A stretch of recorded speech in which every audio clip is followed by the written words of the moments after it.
Hello students, welcome to MOOC's online course on Urban Local Governance. I am Dr. Sujata Balaji from Presidency College, Assistant Professor and Head of the Department. Today we are going to discuss about the Administrative Reforms Commission, the various committees, commissions constituted by India for a strong and perfect India. Administrative Reforms Commission, what are the learning objectives? What is administrative reforms? Reasons for administrative reform, need for administrative reform, various committees and commissions constituted for the administrative reform and the recommendations of administrative reforms committees and conclusion. These are the things we are going to discuss. Administrative reform. What is administrative reform?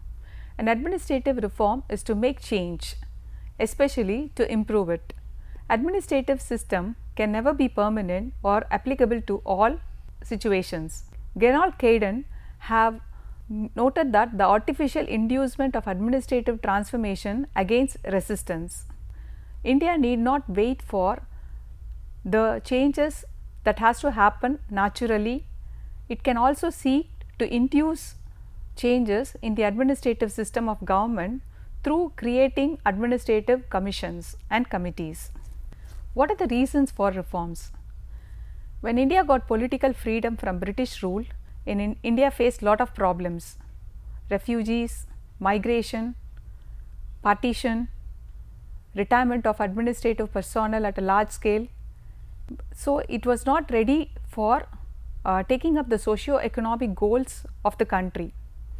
In order to incorporate these goals, India had a gap between the existing system and what people wants. So the existing system and what people wants, the clear gap has been recognized by the government and it has to be rectified through reforms. The public administration has a Weberian model of bureaucracy in India, and globalization and liberalization also necessitated the reforms of public administration. What are the need for administrative reforms? There are several needs. The top among them is technology. The e-governance, digital transactions, digitalization of public administration reports and online authentication, all these have necessitated for administrative reforms to incorporate into the administrative system of government. When you talk about infrastructure, our Prime Minister Modi rightly noted that with the infrastructure facilities of 19th century, India cannot achieve the goals of 21st century. Infrastructure facilities has to be improved and it has to be introduced into the administrative system of government. Our methods of work has given rise to a paradigm shift due to direct benefit transfer, GPS mapping to data dashboards, mobile apps. Latest methods of work removed several inefficient layers of red tapeism and bypassing bureaucrats to direct service citizens. If you walk into any government offices across the country, you could notice that there will be a private organization who is sharing their expertise and professional services to substitute for capacity competence gaps. So the methods of work in the government organization itself have changed a lot. So to support this, the administratives also has to be reformed. Next one is attitudes of succeeding generation. Today the younger generation is anything to go by development, governance and corruption free government. They also like to have inclusive development emphasizing equality. Now its historical background. The administrative system is very important to achieve the socio-economic development of the country. The new government adopted the ideology of welfare of the people through socio-economic development, which led to a greater proliferation of tasks and functions. To take up the task, various administrative committees have been framed. Welfare programs and challenges of the administrative machinery, which was inherited from the colonial regime, had to be revamped, removed and reinforced. To meet the requirements of independent states, various committees and several commissions have set up into the administrative system of government. Actually, the first administrative reform in India is the change from colonial rule and British law to democracy and the Republic of India. There are various commissions before administrative reforms commission have been set up. Many commissions were set up since independence to suggest reforms in the administrative mechanism. The first one is Gopal Swami Iyengar Committee, constituted for reorganization of the government machinery. He advocated to establish bureaus of trade and industry within the administrative system. And second committee is Gorwala Committee, 1951. Gorwala is a retired IAS officer appointed by Planning Commission. He gave a general report on a public administration. Gorwala underlined the need for having a clear, efficient and impartial administration. The main idea is to study the means and ways of effective implementation of central and state government development programs. Next is Paul Appleby Committee. The Government of India invited an American expert, Mr. Paul H. Appleby, to suggest reforms in Indian public administration. Appleby submitted two reports. First report, namely Public Administration in India, Report of Survey 1953, dealt with administration, reorganization and practices. Second report, namely Re-examination of Indian administrative system with special reference to administration of government and commercial enterprises, dealt with matters pertaining to streamlining organization, work procedure, recruitment and training in these enterprises. Among the 12 recommendations made, the Government of India accepted two of its recommendations. One is related to the establishment of Professional Training Institute IIPA, Indian Institute of Public Administration, for training and promoting research in public administration. Second, Organization and Methods Division in 1954. Next one is Administrative Reforms Commission, which is established to study the Indian administrative structure and provide recommendations such as the establishment of Lokpal, Lok Ayukta as well as other critical recommendations. Actually, this commission was established to study the Indian administrative structure. The Administrative Reforms Commission had one chairperson and 5 members. There are two Administrative Reforms Commission. One is in the 1966, another one is in 2005. The first Administrative Reforms Commission's chairperson is Sri Moraji R. Desai and the members are H.C. Mathur, G.S. Pathak, Sri H.V. Kamath, V. Shankar and K. Hanumantayya. Later on, after certain stage, Hanumantayya became the chairperson for the first Administrative Reforms Commission. Administrative Reforms Commission is the biggest achievement in the time of Nehru. On 5th January 1966, which was chaired by Moraji Desai and other members of parliament, they gave a management advice and to facilitate the implementation of policies that were framed. The main job of the commission was to examine the Indian public administration and to recommend the changes needed to the done to the existing system. First Administrative Reforms Commission and its recommendation. The Administrative Reforms Commission submitted 20 reports and 537 major recommendations, out of which 13th report talks about the center-state relationship. The Administrative Reforms Commission gave 20 reports and 537 major recommendations, out of which the 13th report is very important about the issue of center-state relationship. The 13th report discussed about the constituting of interstate council to discuss topics in which states have an interest, etc. It recommended giving the council the power to investigate the disputes between the states. The commission also recommended replacing councils and conferences like the National Development Council, the Chief Minister Conference and the Finance Conference with the Interstate Council. The council shall provide effective machinery for consultation between states and the centre, and it should have a secretariat of such quality so that he could work effectively. The other reports were on problems that came while redressing citizens' grievance, planning machinery, public centre enterprises, railways, economics, personnel and state administration, Reserve Bank of India, post and telegraph. The mandate. The first ARC was mandated to examine the necessity to ensure the efficiency of the public administrative system. The Commission was given certain areas to work upon: center-state relations, financial, personnel, district, agricultural and economic administration, government machinery and its procedures, planning system at every level, state level administration, citizen grievance redressal problems. It was mandated to make public administration a key to carry out the socio-economic policies and goals for the development of the country.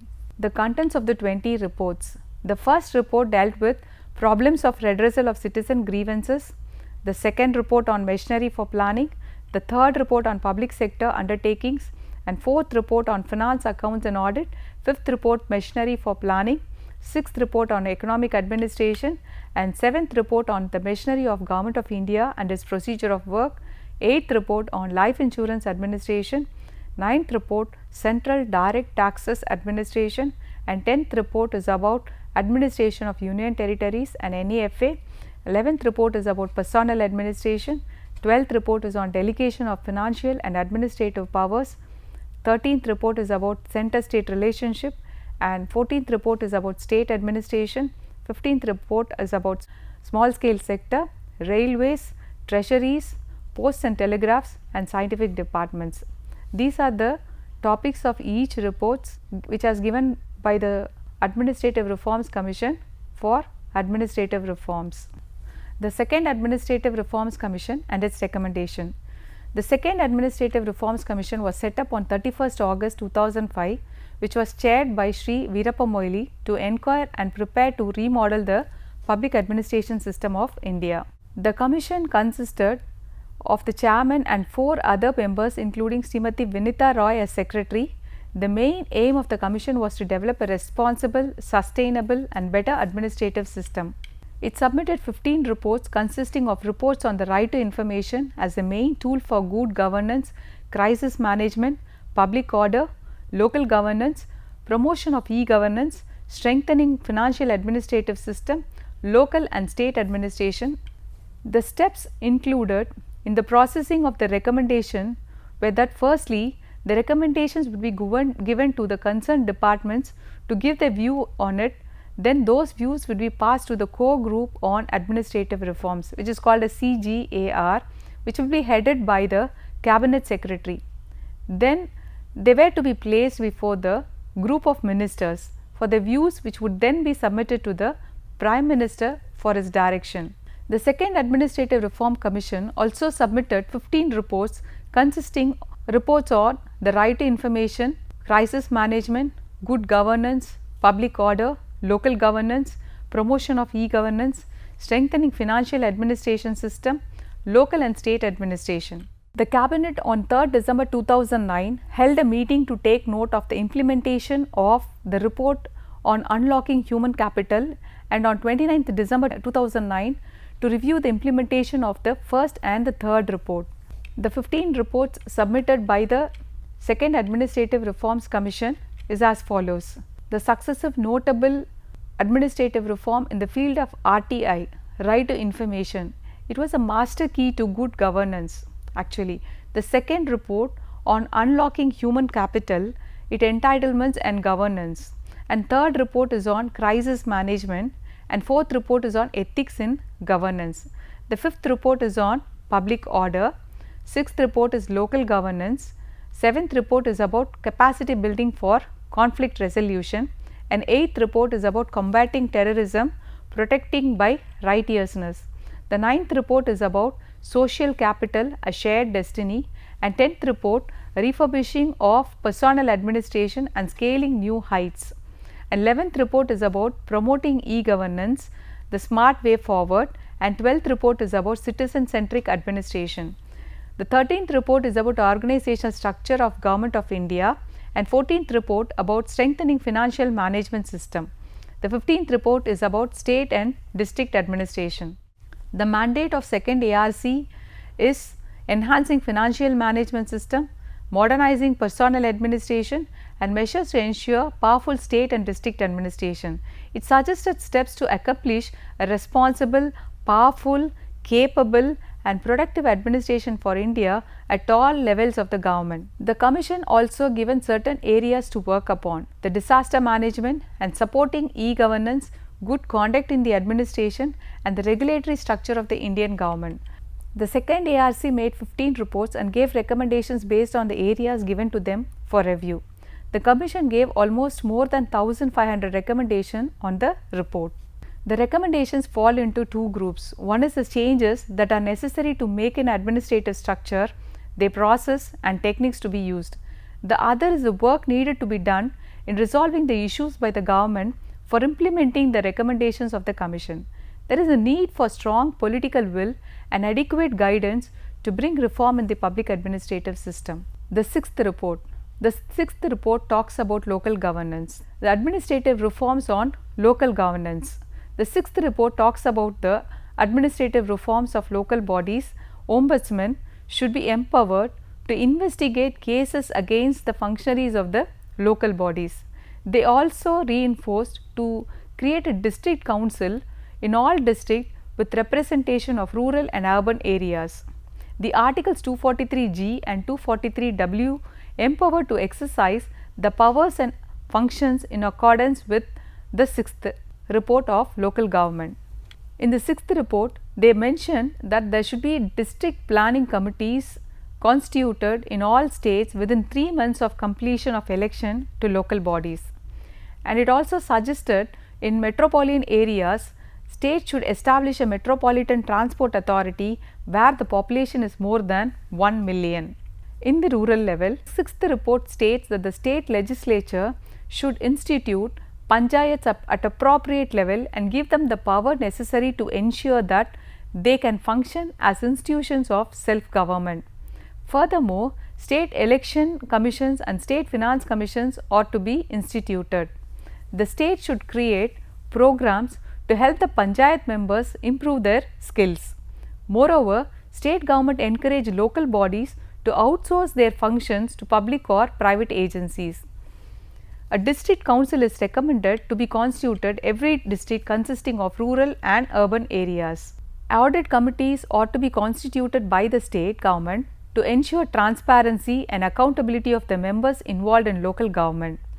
Members of the local government are recommended to utilize technology, information and communication technology and space technology to help in the simplification of process and provide better services. Further, the panchayat should have the power to recruit their personnel and regulate the working conditions of such personnel subject to state government guidelines.